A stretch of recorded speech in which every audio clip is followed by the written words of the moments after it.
Human Senjata! Hey! Hi everyone, it's me. Are you ready, kids? Aye aye, Captain! I can't... Wait a minute. What type of captains are you? Good morning, Captain. Good morning, Captain. You there, you're Wait a minute. Good morning, Captain. Good morning, Captain. You there, you're aware that you're to salute your commanding officer? Oh, I'm aware. That's why I didn't salute. Time for this captain to walk the plank. Swimming fishes. Sorry.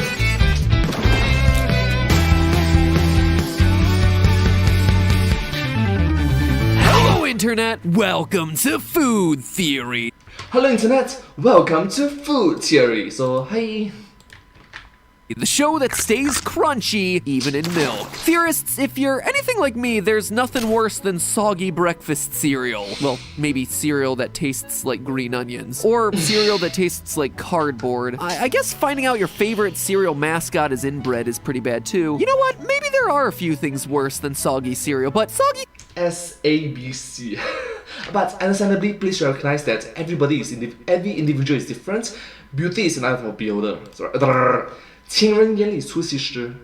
Beauty is an eye of a beholder. So different people, different. You know, different people. Cereal's still definitely up there on the list, and that is precisely why in 1963 the which is nearly 1933, 7, 8, 9, 0, 1, 2, around 60 years ago. Yeah. Quaker Oats Company launched Cap'n Crunch, a cereal that supposedly stays crunchy in milk longer than other cereals. It's Cap'n Crunch, the cereal named after me.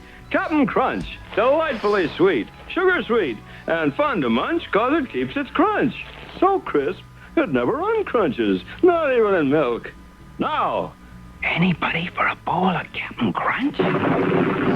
What the captain is neglecting to tell everyone is that not only does it stay crunchy in milk, it also feels like glass shards on the roof of your mouth. Now, Captain Crunch cereal isn't sold worldwide, so in case you live far across the 7 seas and are unfamiliar with the titular character, here's the backstory on old Captain Horatio Magellan Crunch. Yes, that is his real canonical name. Since his earliest television commercials, the jolly silver-haired captain has sailed the soggy seas on a ship, the SS Guppy, with his crew of misfit children and his first mate, Sea Dog. His quest? To defend the secret of their cereal signature crunch from the likes of his arch nemesis, the barefooted pirate Jean Lafoot. And for decades, it was nothing but smooth sailing for the captain. His cereal was a hit, and, well, no one was accusing him of violating United States federal law. And you must remember, this happens in a fictional world. Yeah. A few decades ago, so yep. But one of those things would have to change in 2013, and you guessed it, it was the federal law thing. You see, Captain Crunch is a lot of things. By the end of today's episode, you'll understand that he's a con artist, he's a liar, he's a thief, and he may even be a murderer. But having said that, you must recognize that 2013 is 9 years ago. It's nearly 1 decade ago. Recognizing that this video came out in the year 2021, and right now it's in the year 2022. So yeah, in a fictional world. But one thing he is most certainly not is a captain. So hold your nose and close your eyes, theorists, because today we're diving into why Captain Crunch is not only headed to jail, but is quite possibly the most dishonorable food mascot of all time. To understand today's theory, you first have to understand the Stolen Valor Act of 2013. There was one from 2005 as well, signed into law by then President George W. Bush, but the one we're talking about today is one signed under the Obama administration. Now, I imagine most countries simply call it impersonating a military officer or something along those lines, but here in the States, stolen valor is the cool way we refer to the act of fraudulently claiming to have served in the military, or embellishing one's rank within the military, or lying about having received certain valor awards. And doing any of those things is literally a federal crime. A crime that a certain cereal mascot running around falsely calling himself a captain may just be violating. But you must remember, this is a fictional character. fiction, alright? Now, we have to keep in mind that Horatio Crunch here would only be guilty of stolen valor if he was wearing a US military uniform. If he were lying about his rank as a member of, say, the Queen's Guard, he wouldn't be in violation of the US's Stolen Valor Act. So, can we confirm that Captain Crunch is indeed wearing a US naval uniform? Indeed we can. Now, it may not resemble contemporary US naval uniforms too closely, but if we turn the clock back to the 1800s, it is clear that all the distinctive components of Captain Crunch's uniform were in fact once utilized in real life by the US Navy. The epaulets on the shoulders, the bicorn hat, the white trousers with a high-collared blue coat, even the tails, which the captain wore in some of the earliest commercials. Alright, stop for a moment first. Matt Pat, I think that I'm a huge fan of you, but I want to help you, bro, but it's a fictional character. Come on, man. Maybe you are thinking too much about it. I'm sorry. I'm really sorry. I'm sorry. So let's first take a closer look at Captain Crunch's uniform. That is not the uniform of a captain in the US Navy, and we can tell based on the stripes on his sleeve. Over the course of the decades-long television commercial campaign, we've seen Captain with 1, 2, and 3 stripes on his sleeves, indicating the ranks of ensign, lieutenant, and commander, respectively. But at no point has his sleeve ever displayed 4 stripes, which would denote the rank of a captain. At best, it would seem that he's risen to the rank of a US Navy commander, a rank that is 1 level lower than captain. And our source for that is the US Navy itself. That's right, the Navy has actually weighed in to confirm this, as Lieutenant Commander Sarah Flaherty, a US Navy spokesperson, stated in 2013, quote, "Captain Crunch appears to be wearing the rank of a US Navy commander." So why then does he refer to himself as a captain? Well, after years of being badgered with these types of questions, the captain finally defended himself on Twitter, which honestly was his first mistake. No, not on Twitter, Captain. Defensive Twitter threads will never work because Yeah, it's a battle war. It's a battle zone. It's a war. It's a war. It's a battlefield, yeah. people like me will tear apart everything you say and hold it against ya. Anyway, he responded with the following, quote, "A naval officer of any rank will have the title captain because whoever is in charge of a ship assumes the title of captain." Which, gotta say, is a very valid point, Horatio, except for the fact that it doesn't apply to you because you are not a naval officer. That's right, Lieutenant Commander Sarah Flaherty once again weighed in on behalf of the US Navy, saying, quote, "Our personnel records do not show a Captain Crunch who currently serves or has ever served in the Navy." Oh! Oh my gosh, it's so cringy. Like, it's a fictional character.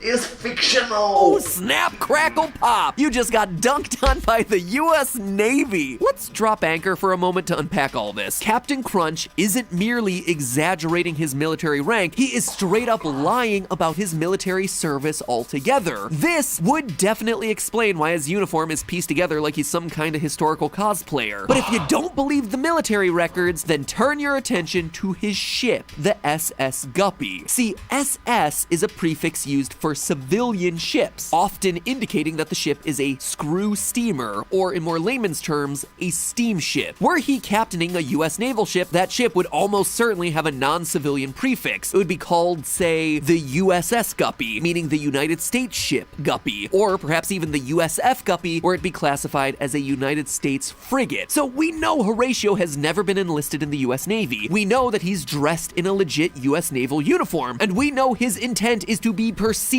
as a US naval officer, all to sell you more glass shards that you can drown in milk for your morning cereal. Part of a balanced breakfast. As of the day this video was made, Captain Crunch cereal is still cashing in on Horatio's fraudulent military persona to the tune of hundreds of millions of dollars per year in sales. The fact that the Captain Crunch's lie is being perpetuated for the sake of financial gain makes it a clear-cut violation of the Stolen Valor Act. And mind you, these questions date back to 2013. Captain Crunch has had years to ditch the uniform, platform to lose the title of captain or, you know, even apologize once. But Captain Crunch has shown no such contrition. This is no lighthearted, oops, I'll bury type of situation here, people. Now, I realize this may come as a surprise to some of you. After all, Captain Crunch has a real wholesome grandpa vibe about him. But here's the real tea theorists. Stolen valor is just the first of Horatio's crimes. Consider this. On June 25th, 2012, Crunch's arch nemesis Jean Lafoot made an attempt to steal the captain's supply of cereal. He live tweeted the whole affair, managing to infiltrate the SS Guppy and take control of the ship. I wouldn't have thought tweeting out your crimes was a good idea, but then again, hey, maybe that's what it takes for a 21st century pirate to build their brand. And you must remember, he is also a fictional character.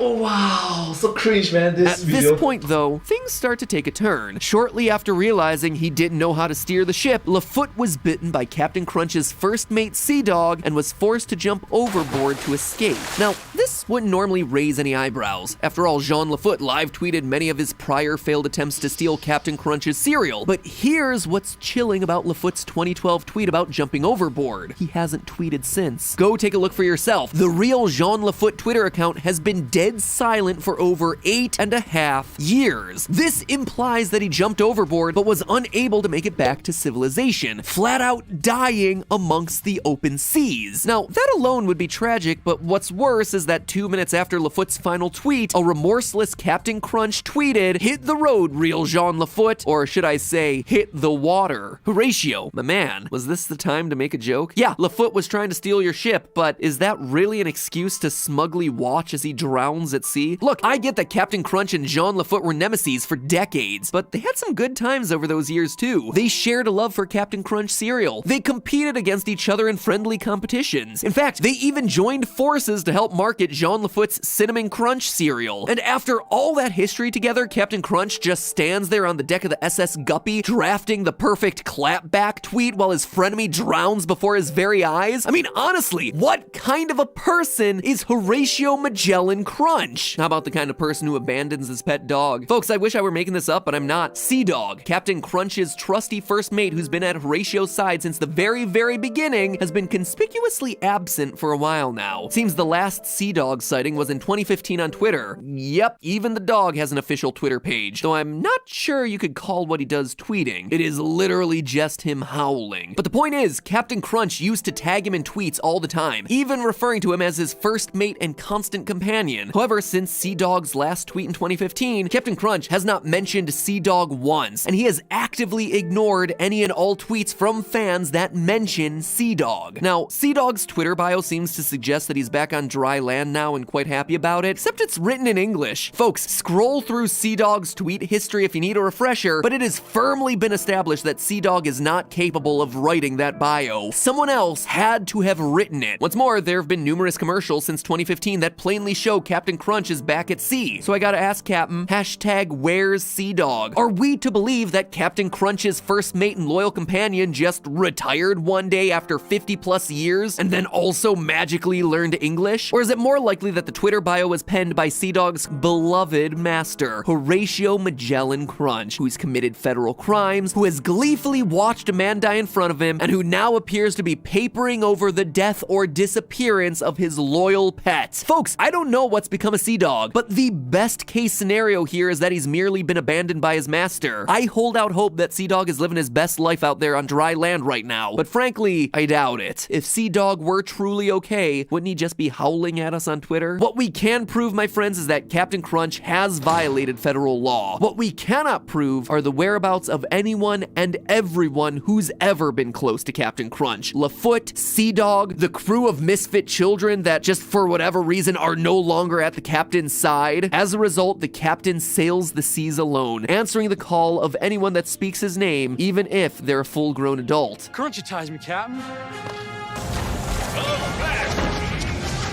Well, ahoy and adventure! Perhaps the captain harbors hopes of replenishing his ranks and returning to his former glory. Perhaps he's seeking out his next victim. Or perhaps it's all part of a brand new scam. But I can tell you these two things for certain. One, that we've been underestimating this dangerous cereal mascot for far too long. And two, we owe a boatload of gratitude to the sponsor for today's episode, Bright Cellars. Theorists, I've said it before and I'll say it again, I'm not the biggest imbiber on the block, but I am the type of guy who enjoys learning about wines and spirits. And that's what makes Bright Cellars such a great option for me. Not only do they send a personalized box of wine straight to my door each and every month, but they include wine education cards that give great insights into the bottles that they're sending. I've received quite a few shipments from them at this point, and my life has improved in two very concrete ways as a result. First, my brain is now absolutely jam-packed with wine facts from all these cards. My father-in-law, who is a big wine guy, has been super impressed with my newfound wine knowledge. He's also been impressed with the unique selections that Bright Cellars been supplying me with. I look cultured, all thanks to a box that arrives on my doorstep each and every month. Secondly though, Bright Cellars has me rate the wines they send each month. Then they incorporate that feedback into their next shipment for me. That means that every month, their wines are increasingly tailored to my unique tastes. And it really works. The latest shipment was really spot on. 3 months ago, if you had asked me, I would have told you I was a Chardonnay guy, no question about it. But Bright Cellars' algorithm has actually helped me realize that I'm more of a Riesling guy than I thought. Thank you, science, thank you, algorithms, and thank you to Bright Cellars, who has currently given our followers an exclusive 50% off their first 6-bottle box plus a bonus bottle. That is 7 bottles total for half the price. Follow my link below to take the quiz, learn a little bit about your wine self, and get started. And always remember, friends, that's just a theory. A food theory. Bon appetit.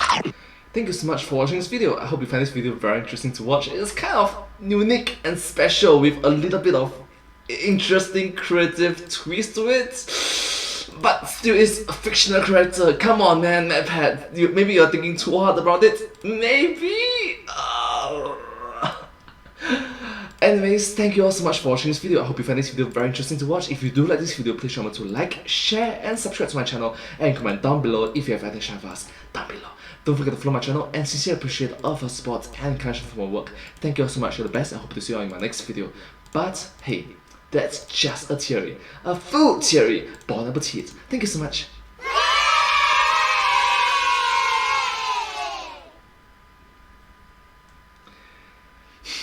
And I hope to see you all in my next video. Thank you so much. Bye bye. Subscribe. Sorry. 小朋友，大家。